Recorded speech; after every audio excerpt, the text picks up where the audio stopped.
I will publish these slides, but I will say that they're pretty much the same as week 1 anyway. So you do already have these slides. It's just a way of recapping. And I have to disclaim, because that's what we do as lawyers, that it's not intended to go over everything. So although I might not talk about something tonight, doesn't necessarily mean that it might not pop up on the quiz. You need to make sure you read the materials and have a look at the stuff on Canvas. So I don't want someone coming back saying, hey, you know, on week 3 you said this, but didn't come up, or vice versa. But anyway, what did we start with? We started with this question, what is law? And it's a very broad question and something that has a range of different answers for a different range of reasons. But generally speaking, we're talking about a rule that is enforceable by a court. That is the essence of what a law is.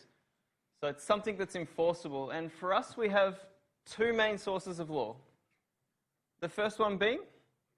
Common law.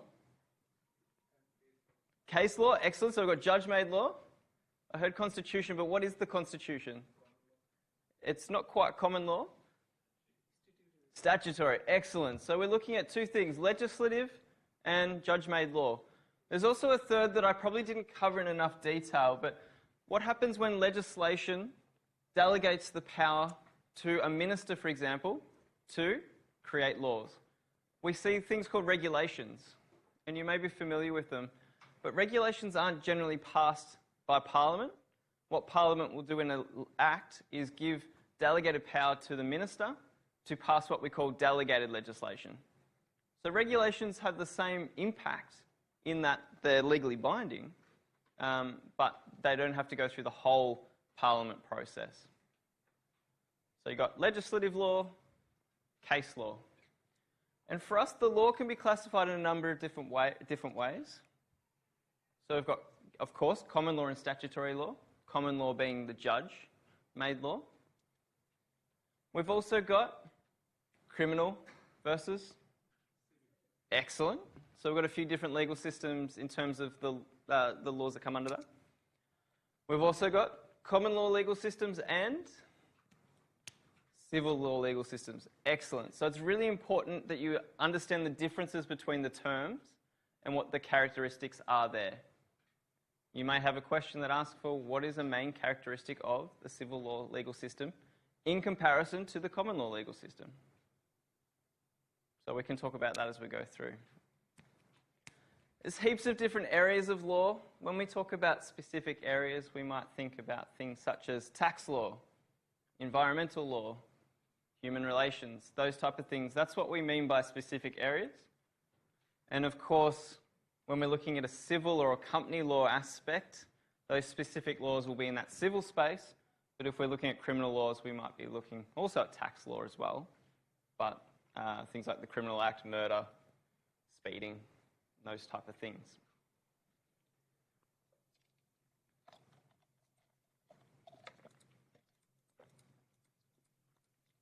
So the rule of law, incredibly important concept for us, because this is what underpins the governing framework of law. It's also a good way of pointing out the importance of legal theory. So we have some legal theories around how the law is applied, one of them being positive legal theory, which means that no matter what the law is, people have to comply with it, even if it's not fair. That's what positive law means. Whereas we look at natural legal theories, we're more concerned with, well, what is fair and what is morally right. The rule of law sits above that a little bit as well, in that it's telling us that whatever your legal principles are, there is not one individual that is above them. So this means that the law applies equally to everyone, no matter who you are. If you're the Prime Minister, you're still subject to the laws and the powers of the courts to adjudicate those laws. Now, legal systems that have a strong rule of law generally have strong economic wealth as well, or performance.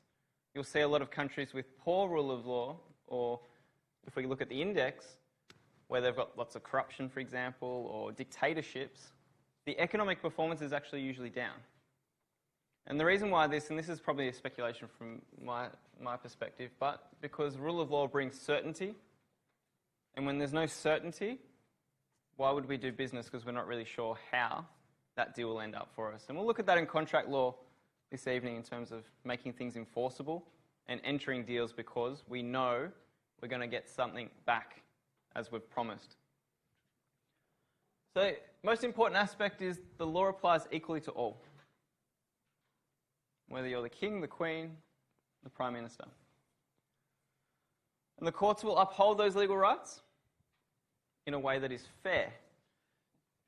Now, another important aspect of the rule of law is this separation of powers, because that really underpins this concept of no one being in a position that's above the law. So in Australia, what's our three different branches? Excellent. So we've got heaps there. We've got the executive, who administer the laws. We've got the judiciary. Excellent. So they adjudicate and apply. And then we've got the legislative, who create the laws. Excellent. So they're passing acts, statutes, and other laws. That's really what underpins our legal system, this separation of powers. But when we look at the rule of law, think about fairness and a system that creates or underpins that fairness. And a strong element of fairness is justice. Now, there are two different ways of describing justice. I guess the first one is retributive, which means to punish someone. If we think of a punishment, we can think imprisonment or a penalty or a fine. We've also got restorative justice, which is not necessarily about punishing someone, but recognising the notion that we should restore individuals to a position they were in before the harm occurred. But it's also about the perpetrator being reintegrated back into society, because if you don't restore that individual, then really they're going to come back out and reoffend and do the same thing. So restorative justice is about that rehabilitation of the individual. So rather than sending them to jail, we might send them to a program if they've committed a crime, a drug rehabilitation program or a counselling program, in the hope that that stops them from going back and reoffending. Because really that's what the purpose is. Justice can be divided in a few ways, which we call distributing it. So justice might be meted out in a way that is equal. So if you commit the same crime, you'll do the same time, in essence. But we know that's not always true, because individuals will get lesser sentences for things that appear to be the same or worse. Now, we can start to divide it up into different categories called utility,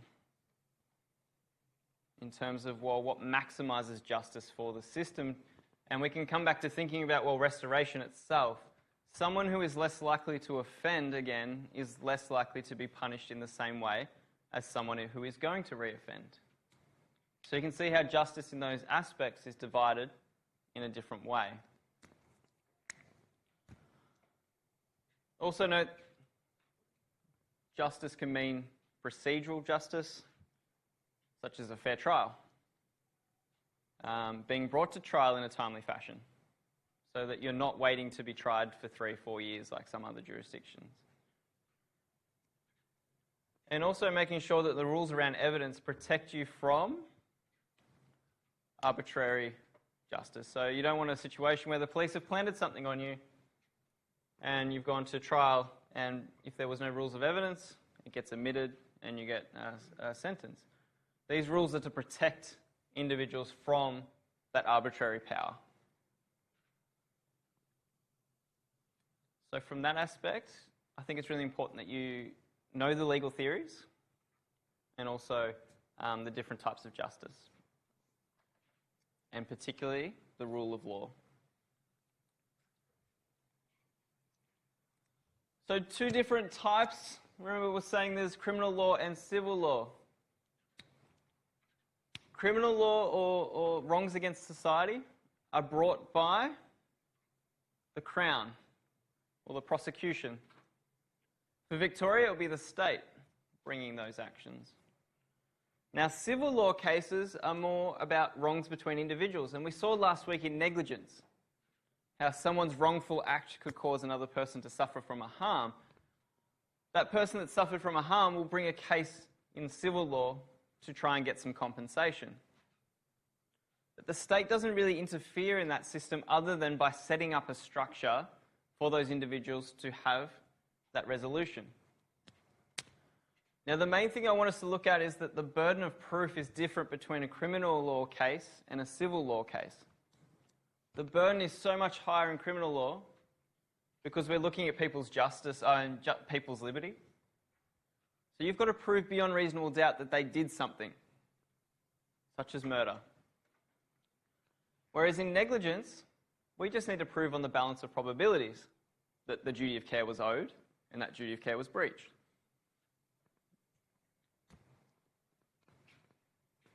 In a criminal law system, we're looking at punishing, generally.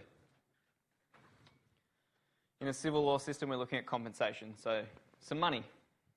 What do you sue for? Dollars, generally. Unless you've got a principle-based approach, which is sometimes what happens.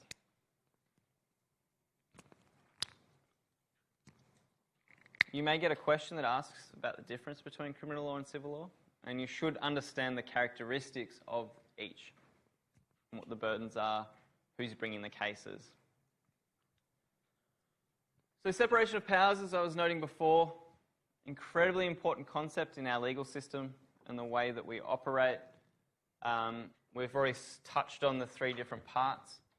It's good and important for you to know what each of those organs do or what their role is in the system. It's also worth pointing out that sometimes the separation isn't always that clear. And why might that be? Where does some of these lines blur?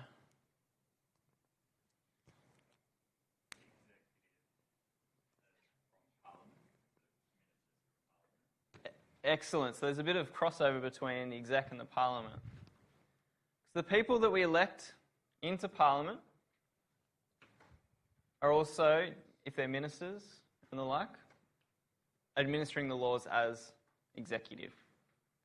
So there is a little bit of crossover between statute and the way they're administered, but the judiciary is still separate in a sense.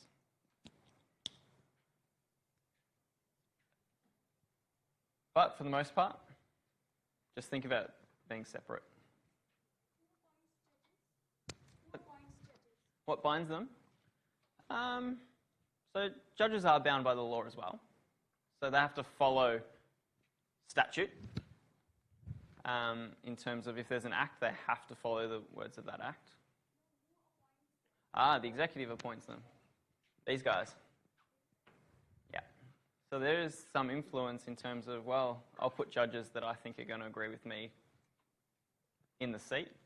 And they will. Yeah.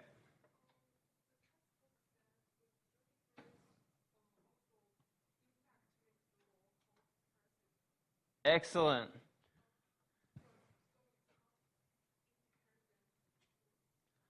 They're still independent from the different organs in the sense that judges aren't going to arrest anyone like the executive will, because the executive include the police and those type of prosecutors. So the judges won't arrest anyone. They do make law, but not statutory law. The law that they make is case-made law, which enhances statutory law, I'd say, but also enables them to fill gaps when there's not a law there. So let's say Parliament haven't yet passed a law and something has happened. The judges can at least make something on the spot, in a way, to ensure that it can be adjudicated until these guys and girls decide to pass something that will cover that. But they don't necessarily have to answer to anyone in terms of their decisions are made. There's supposed to be no influence in those decisions. A good point. So absolutely know this. Don't worry about too much about the blurring of the lines. I'll probably confuse, but the main thing is to think of it as three different organs. And this is our Australian legal system, the characteristics of which we are a representative democracy. So we elect people into Parliament to represent us, hopefully represent our views. And if they don't, what happens is we vote at the next election in a different way, generally. We're a common law legal system, which means, exactly as you pointed out, we've got case-made law and statutory law. Those two things form our system. And then the biggest one for me is we're a constitutional monarchy.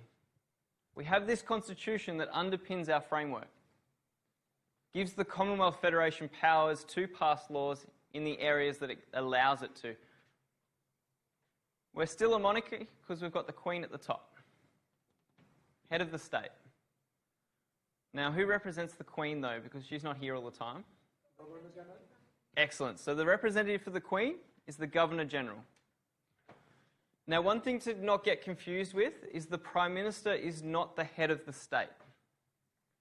The Prime Minister is the head of the political power that is in government. And what we mean by that is they've got the majority in the House of Representatives to form a government. And then by convention, they become a leader and generally the spokesman for everything that occurs there. But they are not the head of the state. They are just the head of the political party. The Governor-General is the head of the state.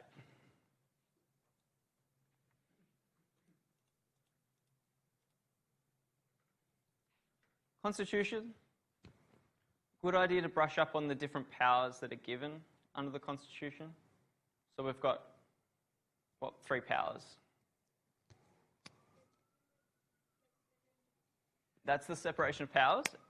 But when we talk about powers under the Constitution, we've got 3 other descriptions.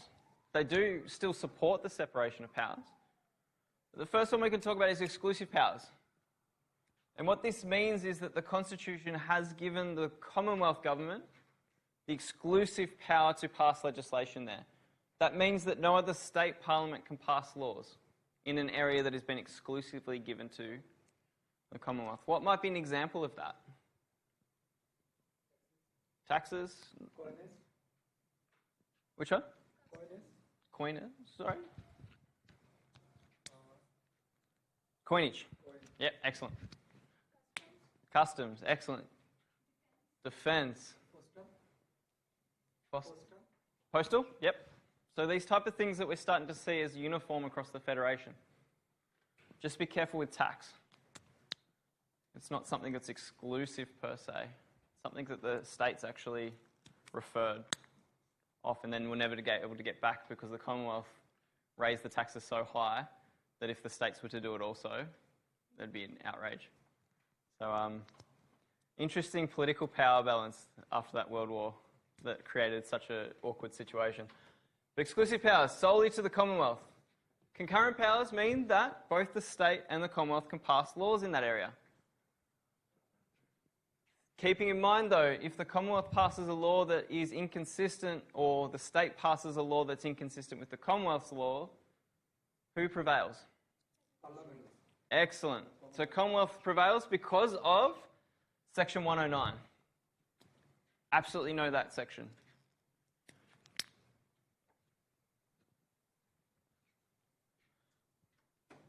We know 1901 was the date. I don't talk too much about historical dates or the underpinnings there, but I think it's a good idea if you just read through that part of your chapter that goes through the historical aspects of, for example, when the Australia Act was passed or when those state acts started to come into place. Just a good idea to know when those dates happen. We're looking after a period after landing in the 1788, I think, and then the passing of the colonies into their own constitutions, and then eventually in 1901 we started to see a federation. That wasn't the end of our connection with England, though. There was still some situations whereby you could take a case to the House of Lords in England to get heard, equivalent to a High Court. So before the Australia Act and other cases, other legislation like that, we had a court above the High Court. But now, we absolutely do not. The High Court is the highest court you can go to in Australia. Sorry? Are you going to be examined on the dates? I can't say 100%, but I think it's a good idea to know what the dates are, because you can find them. If it says something about what date was this act passed, you should be able to locate that in your text. But I don't think it's important that you know those dates verbatim or off the top of your head. That's what I think I'm getting at. You may get a question, but you don't need to remember them. Let's go back and use your resources. Changing the constitution and the process is important too. Now, it's called a referendum. Excellent. Now, only 8 out of 44 have passed since the constitution first started. Why might that be? Difficult. It's a very high threshold. And what are those thresholds? What has to happen first? Excellent. So we've got to go past both houses, House of Representatives. Majority of states. Majority of states need to vote for it as well. And a majority of the voters. So if you take the Parliament section, so it goes through the House of Representatives, goes through the Senate, gets approved by those two bodies, it's then got to be released to the public for a vote. And for it to be successful in the vote, it needs to pass what we call a double majority. And a double majority means majority of the states and a majority of all the voters. So let's say there's 100,000 people in Australia. There's not. There's much more. But as long as 50,001 say yes to the tick, you pass the second part of the threshold being the majority of voters. But each state will have a different proportion of numbers. So New South Wales is quite a populous state. So is Victoria. South Australia, less populous. So there might only be 10,000 people in South Australia voting, and there might be 90,000 in the East Coast. Now, there's a lot more states than that. But what we need to show is that the majority in each of those states said yes as well. So you need 4 out of the 6 states to say yes, as well as overall. So that double majority is hard to get. What about the territory? What did they give for that? They're counted as well. As a state, as one state. I believe so. I believe they're on there. They're separate. I can confirm. I believe so. Yeah, they don't lose Port Northern Territory, imagine. Their votes aren't as valid. But know that process and how it works. If that's a hint, you can take it as you will. Section 51 allocates the powers under the Constitution. I would recommend having maybe a printout of Section 51 or having access to it. Now, when you're doing the quiz, you're not locked out of a browser, if you know what I mean. You can still Google and stuff. I don't recommend it, but if you want to pull up Section 51 on another screen, absolutely entitled to. Absolutely entitled to. So we know one of our sources of law is legislation, being laws that are passed by Parliament, also delegated laws, so regulation as well, or instruments like that. Now, legislation is always held at a higher level of precedence than case law. So statute is better, it's paramount, and it can overrule any court decision as being what is legally binding. And why that is because Parliament is sovereign in that aspect. Now, courts do support legislation in a way, though, that they interpret the words of legislation. And that interpretation itself can create rules around how the law applies. So there is a little bit of overlap there. For a law to be passed, it needs to go through both houses. Now, generally speaking, the government that controls the House of Representatives will be the one that's passing most of the laws through. It's very rare that we'll see a private bill, which is someone who's not part of government, bringing an act through and being successful. Once it goes through the House of Representatives and the Senate, it then goes to the Governor-General for royal assent. Once it gets that stamp, it's officially a law. Now, it might have a date in it in terms of when it starts or when it's effective. Usually they do give us some time to prepare, luckily. But notwithstanding that, it's an act that is binding from the date that it's stamped. Now, the interpretation aspect, I think it's worthwhile brushing up on the different rules of interpretation. You may get a question that asks you, you'll get a sentence, for example, and then it'll ask you to apply a particular rule of interpretation to say whether another word would be included or not, for example. So we always start with the literal interpretation first. What is the literal interpretation of this word from a dictionary meaning? And if that creates a circumstance which is absurd or repugnant, the courts can start to rely on these different rules like the golden rule and the mischief rule to circumnavigate the literal approach. And then we've got class rules and those other rules that sound like Harry Potter curses. Remember those? They're all in Latin. A class rule is a good example of something you should be aware of, because if you've got a provision that talks about a certain class of goods, whiskey, gin, scotch, and then in that provision it might say those three things and then other like drinks. And then we've got someone who's drinking tea. We can tell from the class of that provision that it wasn't intended to include non-alcoholic beverages, because you've got specific, generous, or generic classes within the provision itself.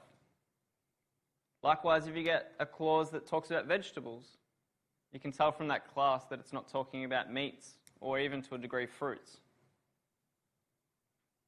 So a specific class is something that they can use to fill in the gaps.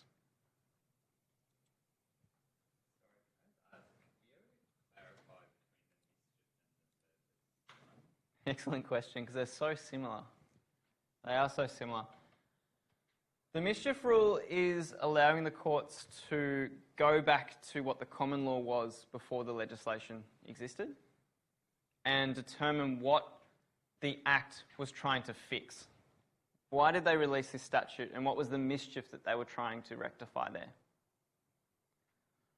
So you're kind of going back to what was the state before. Whereas the purpose approach, what you're looking at is, well, what was the purpose within the legislation, or what was their intent behind the legislation? So instead of going to the rules before, I would go to things like the explanatory statements that Parliament released as part of the passing there.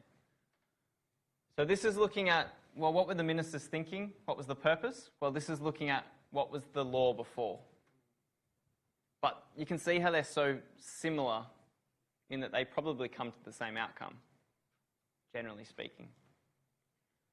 Now, the mischief rule and purpose rule are broader than the golden rule.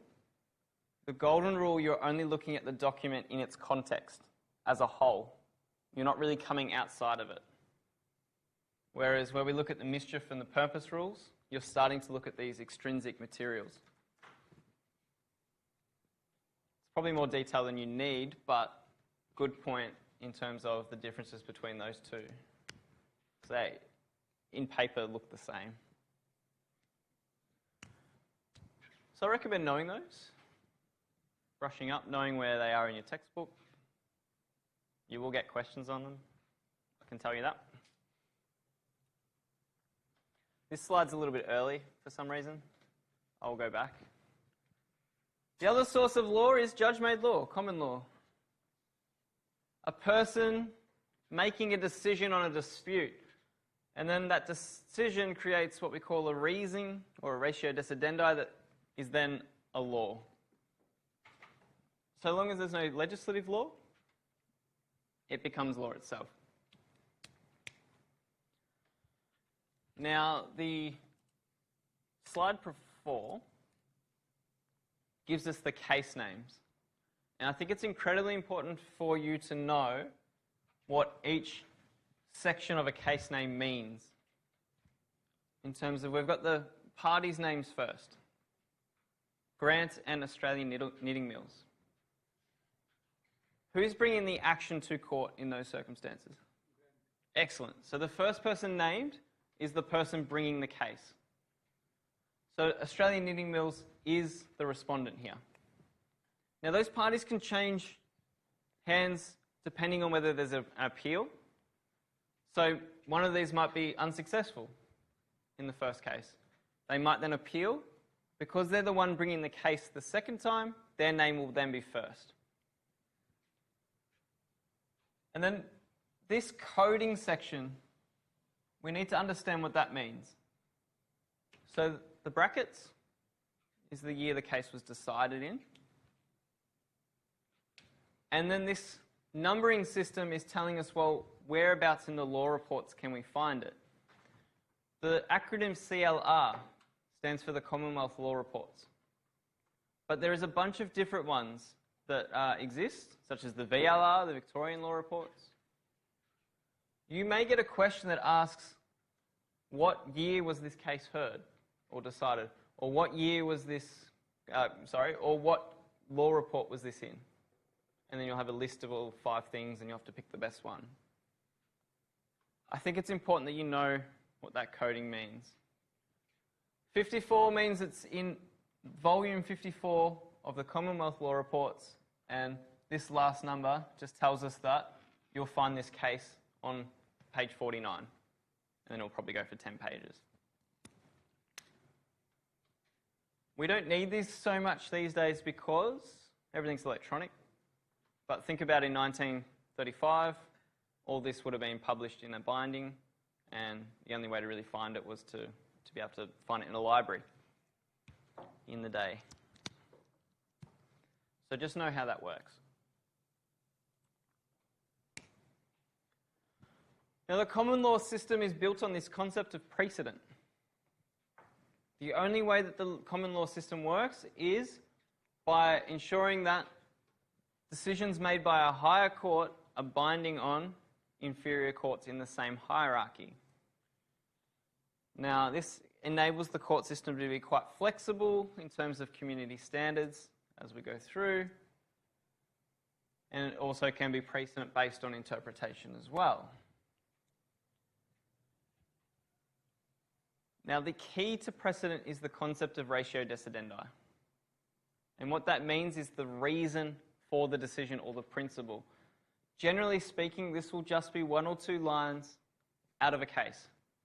Literally, this was the reason. The rest of it is what we call obiter dictum. Now, that could just be a conversation that the judge is having with themselves in paper.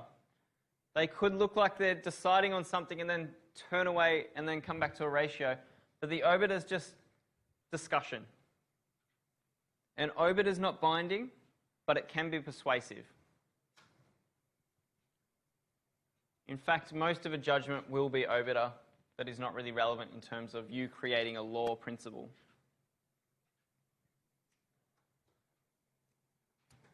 Now, to use precedent, we need to also understand the hierarchy. Because a decision from a Supreme Court is binding on the lower courts, but a decision from a lower court is not binding on the Supreme Court. So the Supreme Court has the highest authority in the Victorian system, for example. But if a higher court, such as the family, or let's go the federal court in the Commonwealth system, makes a decision, because it's in a different hierarchy to the state court, that decision is not binding on the lower magistrates court over here. Yeah, it might be persuasive, because this is a nice high court, good judges, lots of experience. They might apply the same rules, but they don't have to follow them. Once they do apply it, though, it becomes a binding principle here, until it goes higher up, and it might change over time. So it can change its own precedent, but it can't change a precedent that is higher in the hierarchy. This is one disadvantage with common law, is that if you want to change the precedent, particularly if it's something that's all the way up in the High Court of Australia, you've got to go all the way back to the High Court to get that changed. That could be costly. The barristers up here getting 35, 40 grand a day. That's expensive. And to be honest, you're only going to get up there if you've got a real serious question to be asked, probably from a constitutional aspect. But notwithstanding having to go back to get the precedent changed, there's some things we can do, and one of those is called distinguishing. Distinguishing is when you can say that the facts are slightly different so that that precedent doesn't really or shouldn't apply. The pure example I can explain is there's a spill on the floor, someone's wearing normal runners and they slip, and negligence is found in that aspect and compensation payable. Let's switch the fact a little bit though, and that individual that's walking is actually wearing roller skates and they slip. You can see that the lower court might say that that is a different fact pattern that should have another precedent created.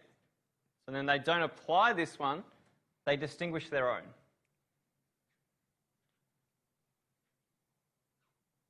But that's the only way they can really change it. They can disapprove of a precedent. They still have to follow it, but they might say, we don't think this is good law anymore. Still have to apply it, but it's signalling to the parties that, you know what, you should probably appeal this. You've got a chance.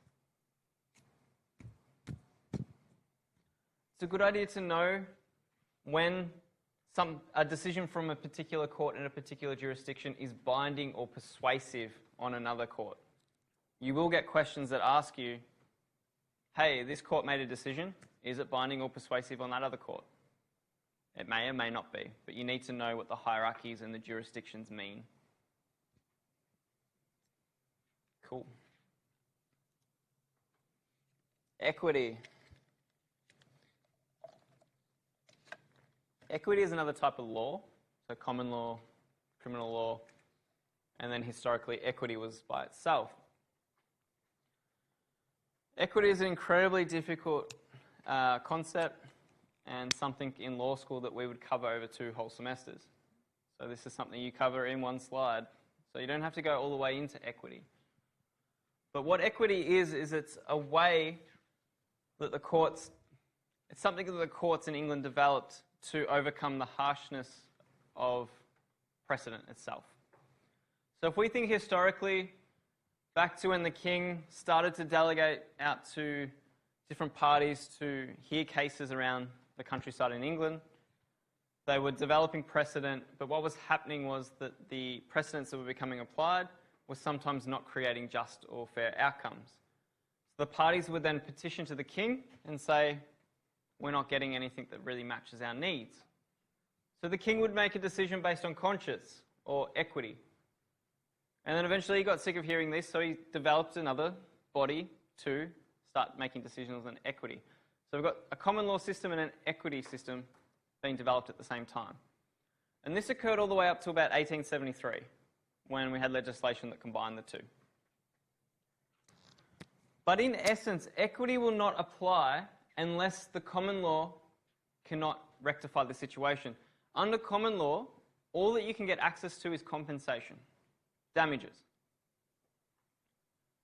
But that doesn't help a party if they want someone to stop doing something or they want them to perform something. So an equitable remedy, for example, is an injunction. And that's in order to get someone to stop doing something.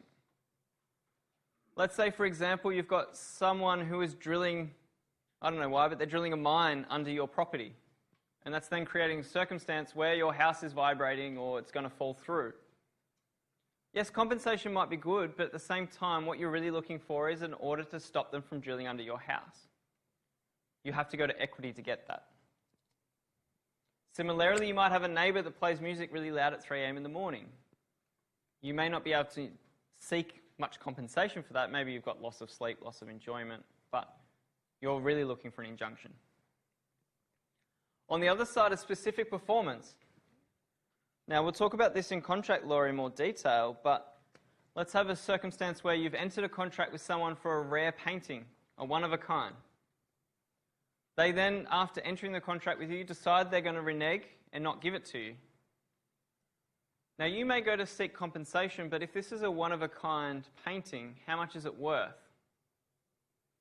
So the courts might say in that circumstance, no, equity should subsist to make it a specific performance.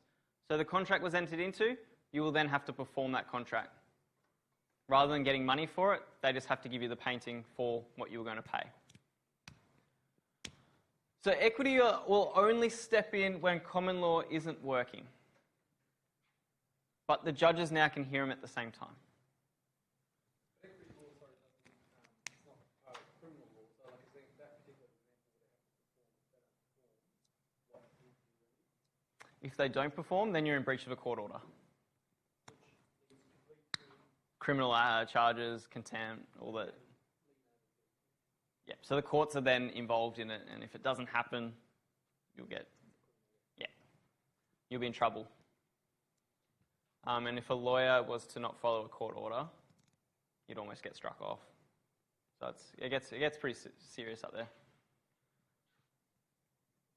So know the principles of equity, know a little bit about the history, but I think the most important part is to know what the maxims are. And that really means that someone who wants an equitable remedy needs to come with a clean conscience themselves.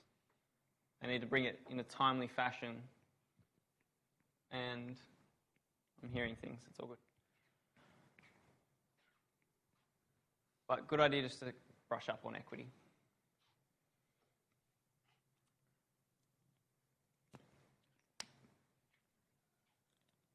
Legal research. So there's two types of primary legal materials, and what primary legal materials are the laws themselves. So are you looking at statute, or are you looking at case law? They are the authority themselves.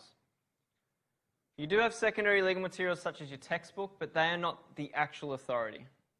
They'll include references to the authority, but the best authority is referencing the case or the legislation itself first. When you go through your research assignment, even if you get the material from your textbook, if it's a case reference, just use it as a case law reference. Get your primary up.